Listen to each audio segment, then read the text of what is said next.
آج کے اس جمعہ میں میں جس عنوان کو لے کر آیا ہوں وہ ہے نبی کریم صلی اللہ علیہ وسلم کی دعوت۔ یہ دعوت جو ہے یہ کھانے والی دعوت نہیں، دین کی دعوت، تبلیغ، توحید، جو ایک مسلمان کے لیے سب سے پہلا اس چیز کا اقرار کرنا کہ اللہ کے سوا کوئی نہیں عبادت کے لائق۔ انشاءاللہ اسی کے متعلق باتیں ہوں گی۔ آیت کریمہ کے اندر اللہ رب العالمین فرماتا ہے عزیز علیہ ما عنتم حریص علیکم بالمؤمنین رؤوف الرحیم۔ اللہ رب العالمین قرآن مجید کے اندر ارشاد فرماتا ہے میں نے اتنا مہربان نبی تم میں بھیجا ہے کہ کانٹا تمہارے پیروں میں چبھتا ہے، کانٹا تمہارے پیروں میں چبھتا ہے، ٹھیس اپنے دل میں محسوس کرتا ہے۔ اتنا مہربان نبی، اس نبی کے ماننے والے ہیں، اس نبی کو ہم مانتے ہیں، امت محمدیہ ہے۔ اور آج یہ بھرا ہوا حال جب امام کائنات محمد الرسول اللہ صلی اللہ علیہ وسلم نے اپنی دعوت کا آغاز کیا، جب لوگوں کو دین کے بارے میں بتانے لگے، جب مکہ کے چوراہوں میں کھڑے ہو کر لوگوں کو کہنے لگے اور لوگوں صرف ایک اللہ کی عبادت کرو اور اس کے ساتھ کسی کو شریک نہ ٹھہراؤ، اس وقت ساری کائنات، پوری دنیا محمد الرسول اللہ صلی اللہ علیہ وسلم کی دشمن ہو چکی تھی۔ دشمن تھی اکیلی خدیجۃ الکبریٰ رضی اللہ تعالی عنہا، وہ محمد الرسول اللہ صلی اللہ علیہ وسلم کی تصدیق کر رہی تھی، نبی کریم صلی اللہ علیہ وسلم کی مدد کر رہی تھی، اور میرے آقا امام کائنات محمد الرسول اللہ صلی اللہ علیہ وسلم مار کھا کر آتے تھے، جس میں پتھروں سے لہو لہان ہوتا تھا، مسلمانوں پیروں سے خون ٹپک رہا تھا، جسم پر زخم، سر پر زخم، پورے جسم لہو لہان۔ اس وقت خدیجہ الکبریٰ رضی اللہ تعالی عنہا وہ محمد الرسول اللہ صلی اللہ علیہ وسلم کی مدد کر رہی تھی۔ وہ نبی کس کے لیے؟ اس دین کے خاطر، توحید کو پھیلانے کے خاطر۔ اور اب افسوس ہوتا ہے اس دین کو، توحید کا پرچم لا الہ الا اللہ کو پھیلانے کے خاطر، جس میں سے سر سے لے کر پاؤں تک لہو لہان، وہ سر جس سر پہ اگنے والی زلفوں کی بھی عرش والی نے قسم کھائی ہے، وہ کندھے زخمی، جس کندھے پر اگر کبھی چادر رکھ لی تو اللہ رب العالمین نے یا ایھا المزمل کہہ کے پکارا تھا۔ وہ قدم زخمی، وہ پیر زخمی، جب مکہ سے بے بسی کے عالم میں نکلے تو عرش والے کی غیرت کو جلالا گیا تھا، اور عرش والے نے کہا تھا لا اقسم بہذا البلد وانت حل بہذا البلد، تیرے اٹھنے والے قدموں کی قسم ہے، وہ دن آنے والا ہے، وہ وقت آنے والا ہے کہ تیرے پیروں کے چاپ کے سامنے روم اور ایران کی فوجوں کا دل پارا پارا، ان کے دل پتے پانی ہو جائیں گے۔ وہ محمد الرسول اللہ صلی اللہ علیہ وسلم، دنیا نے اتنا بہادر آدمی نہیں دیکھا، جتنے بہادر ہمارے آخری نبی تھے، جتنے دلیر تھے، دنیا نے ایسا بہادر آدمی نہیں دیکھا جو عرش والے کے لیے مرنے کا ارادہ کر لیتا ہے، جو عرش والے کے لیے اپنے آپ کو قربان ہونے کا ارادہ کر لیتا ہے، عرش والا اسے زندہ جاوید بنا دیتا ہے۔ یہ مصلحت کوش، ضمیر فروش، یہ لوگ اس وقت بھی تھے، کہتے تھے اکیلے ہو کیا کرو گے، کہتے تھے اکیلے ہو کیا کرو گے، کس کو؟ امام کائنات محمد الرسول اللہ صلی اللہ علیہ وسلم کو کہتے، مشرکین مکہ کہتے اکیلے ہو کیا کرو گے، اور امام کائنات محمد الرسول اللہ صلی اللہ علیہ وسلم اپنی نگاہ کو، اپنے چہرے کو، اپنے سر کو آسمان کی طرف اٹھا کر کہتے تھے میں اکیلا کہاں ہوں، عرش والا میرے ساتھ ہے، میں اکیلا کہاں ہوں، اللہ رب العالمین میرے ساتھ ہے۔ تم مجھے ڈراتے ہو، تم مجھے دھمکاتے ہو، میں اکیلا ہوں، مجبور کرتے ہو، نہیں، سن لو مشرکین مکہ، میں اکیلا نہیں، عرش والا میرے ساتھ ہے۔ اور نکلتے چوراہوں میں جا کر اعلان حق کرتے، اور بازاروں میں جا کر اسلام کا پرچم بلند کرتے۔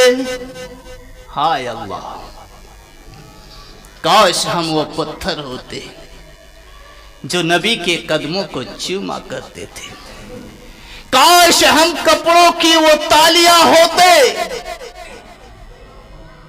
جو خدیجۃ الکبریٰ رضی اللہ تعالی عنہا نبی کریم صلی اللہ علیہ وسلم کے زخموں پر رکھا کرتے تھے۔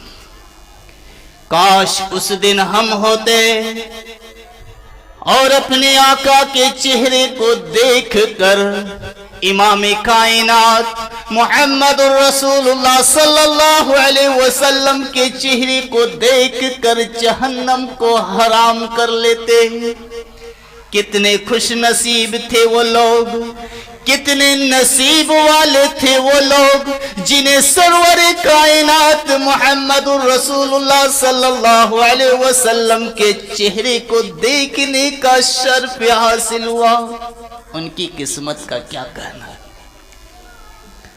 ان کی خوش نصیبی کا کیا کہنا، کتنے نصیب والے تھے وہ لوگ۔ اور تو اور وہ تو انسان تھے، وہ تو انسان تھے۔ اللہ نے ان بستیوں کو مقدس بنا دیا جن بستیوں نے میرے آقا کے چہرے کو دیکھا ہے، وہ بستیاں مقدس ہو گئی۔ والتین والزیتون وطور سینین وہذا البلد الامین۔ ان لوگوں کا کیا کہنا ہے؟ مشرکین مکہ کہتے چھوڑو محمد الرسول اللہ صلی اللہ علیہ وسلم، اکیلے ہو، چھوڑ دو، دین کا کام کرنا چھوڑ دو، ساری دنیا تمہاری دشمن ہے۔ چھوڑ دیے۔ آج کے دور میں بھی ایسے لوگ ہیں، آپ ڈرتے کیوں ہیں؟ دین کا کام کیجئے، ڈرنا نہیں ہے۔ اس دور میں بھی تھے، بہت تھے، ابو جہل، ابو لہب اور اس طرح کے بہت سارے تھے۔ اللہ کے نبی صلی اللہ علیہ وسلم اکیلے تھے، صرف خدیجۃ الکبریٰ رضی اللہ تعالی عنہا آپ صلی اللہ علیہ وسلم کی مدد کر رہی تھی۔ دین کا کام آسان تو نہیں ہوتا، لیکن کوشش کرو گے تو ضرور کر سکتے ہو۔ آج افسوس ہوتا ہے، معاشرے کے اندر حالت کو دیکھ کر افسوس ہوتا ہے کہ اللہ کے نبی صلی اللہ علیہ وسلم 13 برس تک مکہ کے اندر رہتے ہوئے مارے کھائی ہیں۔ آج اس امت کے لوگ ایسی حالت بنا لیے ہیں، اپنے حلیہ کو اس طرح اتنا گھٹیا، اتنا بیکار بنا کر رکھ لیے ہیں۔ اور آج ہمارے بزرگ جن کو ہم کہتے ہیں کہ یہ بہت زیادہ عبادت کرتے ہیں اور یہ صحیح ہے، مجھے نہیں لگتا۔ آج معاشرے کے اندر حالت کیا ہے؟ مجھے تو لگ رہا ہے کچھ دن کے بعد آنے والی نسلیں، فٹ کیجئے بات کو، ذہن میں گھسا لیجئے اور سادہ کاغذ ہے تو لکھ لیجئے، آنے والی نسلیں عید اور بقرعید کو چھوڑ دیں گی اور جلسہ منانا شروع کر دیں گی۔ آج پورے گاؤں کے اندر کوئی جانور والی کٹنگ کٹا رہا ہے، گھر کی عورتیں مہندی لگا رہی ہیں، اور کھانے کی تو بات ہی نہ کیجیے۔ مجھے اس دور کو دیکھ کر آنے والی نسلیں آپ کا نام لے لے کر کہیں گی کہ میرا باپ تھا، میرا دادا تھا، میرا پردادا تھا، میرا بھائی تھا، اس نے عید سے زیادہ اہمیت جلسے کو دیا تھا، آج ہم اس سے پیچھے کیوں ہٹیں؟ آج معاشرے کے اندر حالت کیا ہے؟ آپ کسی سے کہیے کہ آپ برات نہ لے کر جائیں، وہ کہتے کہ ہمارے باپ دادا سے یہ رسم آ رہا، آپ کیسے سے چھوڑ سکتے ہیں؟ آئی نا بات؟ ہلدی چندن نہ لگائیے اور گاجا باجا شریعت اجازت نہیں دیتی، حرام ہے، کیا کہتے ہیں؟ جواب کیا دیتے ہیں؟ آپ بولیے، جواب کیا دیتے ہیں؟ کہ باپ دادا سے چلا آ رہا ہے۔ آپ کی اولاد، آپ کے اولاد کی اولاد آنے والی وہی کہیں گی کہ عید اور بقرعید کی کوئی اہمیت نہیں ہے، جلسے کی اہمیت ہے، اسے مناؤ۔ اور جیسے حنفی اور بریلیوں میں عید المیلاد، محرم، اسی طرح کہ یہ بھی ایک بدعت ہو جائے گا، اس کو بھی ہم ایک رسم اور رواج بنا کر رکھ لیں گے۔ امام کائنات محمد الرسول اللہ صلی اللہ علیہ وسلم مسلمانوں 13 برس تک اس دین کے خاطر، اسلام کو پھیلانے کے خاطر مارے کھائے ہیں، اور آج ان مسلمانوں کی حالت یہ ہے، آج ان مسلمان اتنے بیکار راستے پر چلے گئے کہ آج کوئی گھر ایسا باقی نہیں۔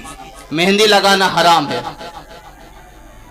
عورتیں مہندی نہیں لگا سکتی، لکھ لیجئے کیوں حرام ہے؟